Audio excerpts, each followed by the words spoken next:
प्यारे बच्चों, आपका पुनः एक बार फिर हमारे YouTube चैनल में स्वागत है।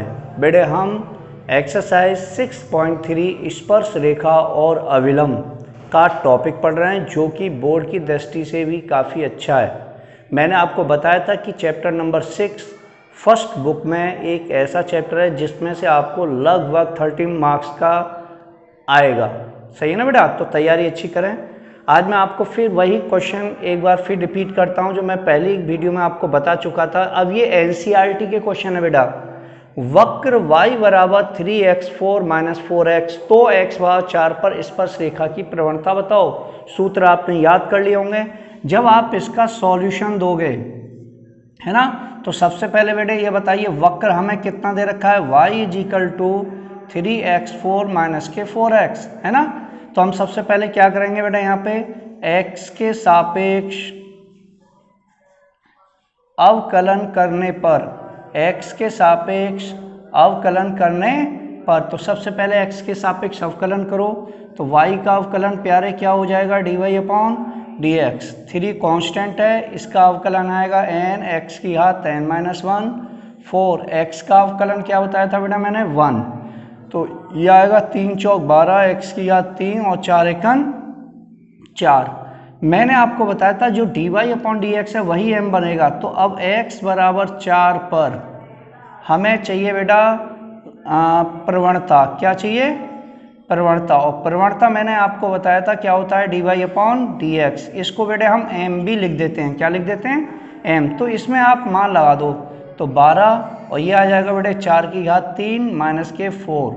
तो बेटे ये आएगा 12 और 4 की घात 3 का मतलब आप जानते हो 4 चौक 16, 16 चौका 64, माइनस के कितने आएंगे 4।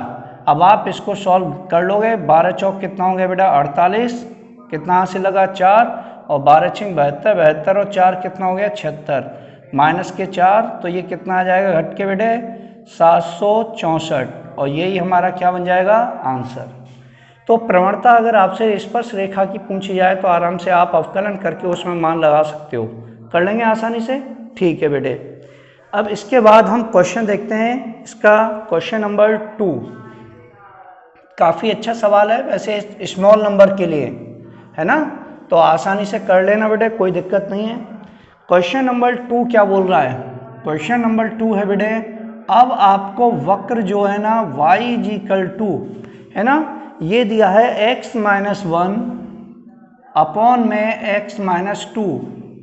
तो सवाल है बेटे, वो कह रहा है x बराबर 10 पर, x बराबर 10 पर स्पर्श रेखा की प्रवणता बताओ। तो आपने देखा भाई क्वेश्चन में कुछ नहीं है, वही पूछा गया जो आपसे पिछले सवाल में था। बस क्या आएगा बेटा, वक्र हमें दे रखा है तो यहाँ पे हम क्या करेंगे, y इज इक्वल टू हमारे पास है x minus 1 upon x minus 2। तो हम क्या करेंगे, पहले वक्र का x के सापेक्ष अवकलन करने पर, x के सापेक्ष अवकलन करने पर, तो बेटा y का dy अपॉन dx हो गया। अब आप बताइए कौन सी विधि से होगा अवकलन बेटे, अंश बटे हर। तो ये आएगा बेटा हर का स्क्वायर, फिर आएगा बेटा हर को छोड़ा, फिर इंटू में अंश को पकड़ा, फिर अंश को छोड़ा और फिर हर को पकड़ा। ध्यान देना, हर का स्क्वायर, हर को छोड़ा, फिर अंश को पकड़ा, अंश का अवकलन। तो x का अवकलन बेटे 1 हो गया, 1 का अवकलन क्या हो गया 0, है ना। फिर अंश को छोड़ा तो हर का अवकलन, तो x का हो जाएगा 1 और 2 का क्या हो जाएगा 0। इसको सॉल्व करोगे 1 की गुणा करोगे प्यारे, इसमें कोई गुणा करने पर फर्क नहीं पड़ेगा। 1 का इसमें करोगे कोई फर्क नहीं होगा, लेकिन माइनस का करोगे तो बेटे माइनस माइनस क्या प्लस हो जाएगा 1 का, है ना। x माइनस 2 का whole work same to same, x से x कट गया, एक में से 2 घटाएंगे तो माइनस के 1 अपॉन एक्स माइनस 2 का होल स्क्वायर। ये किसकी वैल्यू आ गई हमारी, dy अपॉन dx। अब हमें क्या चाहिए बेटा, x बराबर 10 पर, सही है ना, x बराबर 10 पर हमें चाहिए स्पर्श रेखा की प्रवणता। स्पर्श रेखा की प्रवणता को m लिख देते हैं। m का मान dy अपॉन dx ही होता है, बस इसमें आप वैल्यू लगा दो। तो माइनस के 1 अपॉन x की जगह क्या आ जाएगा बेटा 10 और माइनस के 2 का होल वर्ग। तो सॉल्व कर लेना, माइनस 1, 10 में से 2 गया 8, 8 का वर्ग करेंगे 64, और यही हमारा क्या बन जाएगा आंसर। तो अंश बट्टे हर के मैंने काफ़ी क्वेश्चन अपने पिछली वीडियो में आपको स्टार्टिंग में बताए थे, आप अवकलन करिए, आसानी से आपका उत्तर आ जाएगा। कर लेंगे बेटे? ओके। इसी प्रकार अगर हम देखें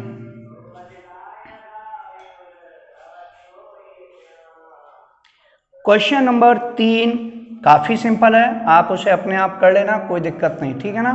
क्वेश्चन नंबर आते हैं फिर हम 3 के बाद चौथा भी काफ़ी सिंपल है, तो आप इसी टाइप से उसे कर लोगे। क्वेश्चन नंबर आता है 5, ठीक है ना। क्वेश्चन नंबर 3 और 4 बेटा बड़े सिंपल हैं, ऐसी टाइप से आप आसानी से कर लेना, उत्तर आप देख लेना आ जाएंगे। क्वेश्चन नंबर 5, क्वेश्चन नंबर 5 में सवाल आपसे कह रहा है कि अविलंब की प्रवणता बताओ। किसकी प्रवणता बताओ बेटा? अविलंब की प्रवणता बताओ। तो अविलंब की प्रवणता हमसे कैलकुलेट करवा रहा है, और आपको जो वक्र दिया हुआ है प्यारे, वो वक्र कितना है? वक्र है आपके पास में x = a cos square theta, सही है ना बेटा। q है तो q कर लेना, स्क्वायर हो तो स्क्वायर कर लेना, और फिर y = है बेटा यहाँ पे a sin q थीटा, और इसमें थीटा की वैल्यू आपको गिवन है, थीटा = है π/4, सही है ना। अब आप लोगों को सबसे पहले ये देखना है कि हमें निकालना क्या है बेटा? अविलंब की प्रवणता। सूत्र हमने आपको बताए थे। अब यहाँ 2 वक्र हैं, कितने वक्र दे रखे हैं बेटा? 2। तो सबसे पहले बात आती है कि आपके पास में जो वक्र दिए हुए हैं, हम ऐसा कौन सा मेथड यूज करें कि dy/dx निकल आए। तो मैंने आपको एक एक्सरसाइज पढ़ाई थी, और वो थी आपकी प्राचलिक समीकरणों का अवकलन, है ना। तो बेटा ये x की जो समीकरण है थीटा के पदों में, ये y की समीकरण भी थीटा के पदों में है। तो सबसे पहले हम यहाँ पे लिखेंगे थीटा के सापेक्ष अवकलन करने पर, थीटा के सापेक्ष अवकलन करने पर। बेटे लिखना थोड़ा अच्छी तरीके से, बिल्कुल मेरी तरह, तभी आपके मार्क्स 100 या 99, 98 आ सकते हैं। x का अवकलन थीटा के सापेक्ष होगा तो बेटे dx/d थीटा होगा। यहाँ पे a कांस्टेंट है, इसका अवकलन कितना आएगा जरा आप बताइए। पहले पावर का करेंगे n x की घात बेटा n-1, पहले पावर का हो गया, फिर कॉस का करेंगे तो -k sin थीटा, सही है ना। अब इसको जरा सरल कर लेना, माइनस यहाँ पे आ जाएगा, माइनस का बेटा 3a, ये कॉस की पावर 2 हो जाएगी, और ये साइन थीटा, समझ जाओगे। ओके। ऐसे ही y वाला अवकलन करेंगे dy/d थीटा = a तो कांस्टेंट है, पहले हम पावर का अवकलन करेंगे n x की घात बेटा n-1, और फिर साइन थीटा का अवकलन cos थीटा हो जाएगा। अब आप बताइए कितना आएगा? 3a, यहाँ पे बेटा साइन स्क्वायर थीटा, और ये cos थीटा, सही है ना। अब हमें क्या चाहिए? हमें चाहिए था बेटा dy/dx, तो जिसका सूत्र क्या बताया था हमने? dy/d थीटा डिवाइड में dx/d थीटा, है ना। अब आप इसमें अपने मानों को पुट कर दो। dy/d थीटा का वैल्यू कहाँ है? ये रहा बेटा 3a sine square theta into cos theta. dx/d theta का वैल्यू कहाँ है? ये रहा बेटा -3a cos square theta into में साइन थीटा। आप देखोगे 3a से 3a कट जाएगा, कटेगा ना बेटा। अब आप बताइए भाई, यहाँ से कॉस की एक पावर कट जाएगी, साइन की एक पावर ये कट गई, तो इसकी वैल्यू आएगी -sin/cos, क्या बन जाएगा बेटा? tan theta.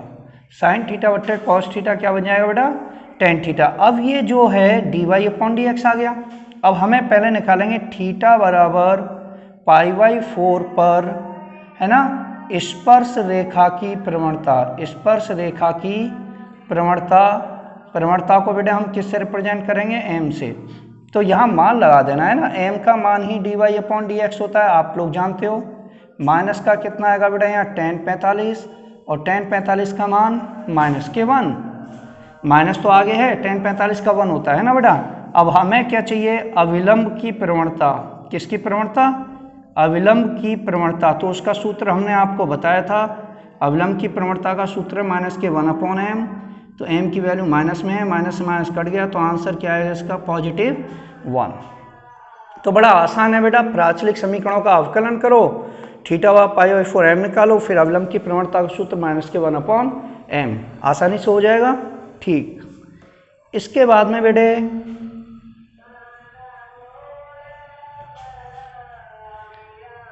क्वेश्चन नंबर 6 आता है। 6 क्वेश्चन क्या कह रहा है, ये भी इसी टाइप का क्वेश्चन है। x बराबर है आपके पास में 1 - के a sin थीटा, है ना, और दूसरा जो प्राचलिक समीकरण है y = वो है बेटे हमारे पास v cos स्क्वायर थीटा। तो थीटा बराबर π/2 पर आपसे पूछा है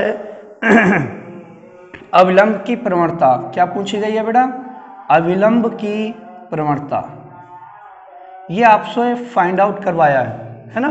तो क्वेश्चन में कोई दिक्कत नहीं है, आप आसानी से कर सकते हो, बहुत सरल तरीका बेटा मैंने बताया है, इसीलिए मैं अवकलन में आपको बहुत अच्छी तरह इन्हें बता चुका हूँ। सबसे पहले बेटे समीकरण थीटा के पदों में है, तो थीटा के सापेक्ष अवकलन करने पर, तो आप बेटा सबसे पहले थीटा के सापेक्ष अवकलन करिए। आप बताएं x का अवकलन कितना होगा बेटा, dx/d थीटा। 1 का अवकलन थीटा के सापेक्ष 0, क्योंकि इसमें थीटा नहीं है, और साइन थीटा का अवकलन कितना हो जाएगा बेटा, cos थीटा। समझ गए बात को। फिर आप निकालेंगे dy/d थीटा।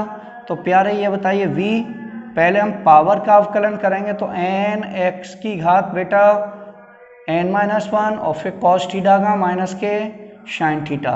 सरल कर लो प्यारे, इसे 2b हो जाएगा, और ये हो जाएगा cos थीटा, और ये हो जाएगा साइन थीटा, माइनस को आगे रख लेना।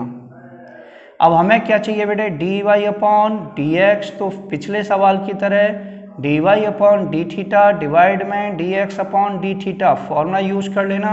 इसकी वैल्यू कहाँ है, dy/d थीटा है माइनस के 2b, ये आ गया बेटा cos थीटा साइन थीटा, है ना, और dx/d थीटा की वैल्यू कितनी है बेटा, ये रही माइनस के a cos थीटा। इससे ये कट जाएगा, इससे ये कट जाएगा, है ना। अब हम निकालेंगे पहले थीटा बराबर π/2 पर m क्या बताया था बेटा मैंने, क्या होता है, dy/dx। dy/dx ये रहा, तो ये कितना है बेटा 2b साइन थीटा की जगह क्या लगाएंगे आप π/2, और बट्टे में क्या आएगा a। तो आप लोग अच्छी तरह जानते हो साइन 90 का मान क्या होता है 1, साइन π/2 90 होगा 1 हो गया। और हमें चाहिए बेटा अब अविलंब की प्रवणता, अविलंब की प्रवणता। तो अविलंब की प्रवणता के लिए मैंने आपको बताया था कि उसका सूत्र है बेटे अविलंब की प्रवणता का -1/m।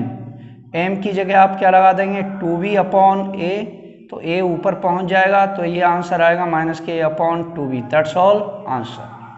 तो ये क्वेश्चन जो 6 तक हैं बड़े आसानी से आप लोग इन्हें कर सकते हो बेटे, इसमें कोई दिक्कत नहीं, सही है ना। धीरे धीरे करके अच्छे क्वेश्चनों की लिस्ट आती जाएंगी, हम उन्हें कराएंगे। मिलते हैं नेक्स्ट वीडियो में। चैनल को ज़्यादा से ज़्यादा शेयर, लाइक और सब्सक्राइब करते रहिए, ठीक है बेटे। Okay, thank you.